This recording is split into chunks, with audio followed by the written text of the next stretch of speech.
वेगळं Nobel price घेतलं, तिलाही वेगळं नोबेल प्राइज. एका महिलेनं, गरीब घरात जन्मलेल्या एका महिलेनं दुसऱ्या देशात जाऊन स्वतः गाईड बरोबर एक नोबेल प्राइज, दुसरं जे नोबेल प्राइज होतं ते जे दुसरं नोबेल प्राइज होते स्वतः एकटीला नोबेल प्राइज, आणि तिसरं नोबेल प्राइज जावई आणि स्वतःच्या मुलीला मिळवलं. याला म्हणतात जगणं. जगणं म्हणजे केवळ काहीतरी करून ऍडजस्टमेंट करून आणि कोणाच तरी मागे हिंडून. मी फक्त आपल्याला सांगेल की मी माझ्या आयुष्याचं स्टेरिंग, माझ्या आयुष्याचं सगळी जबाबदारी मी घेणार आहे, हे या मुलांना शिकवायला सांगा.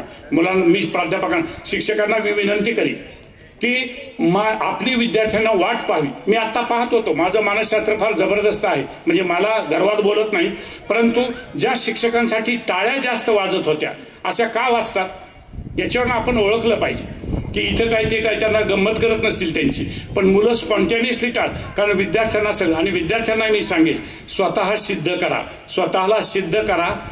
प्राध्यापकांना, शिक्षकांनाही सांगेल की मुलांना इतर गोष्टीचं सुद्धा नॉलेज द्या. इतर बाह्य वाचन करायचं नसेल त्यांना करायचं तर तुम्ही काही चरित्र सांगा, जाणीवपूर्वक चरित्र सांगा की जेणेकरून त्यांची जिद्द भडकेल. ज्यांना विद्यार्थ्यांचा स्फुल्लिंग चेतवता येतो,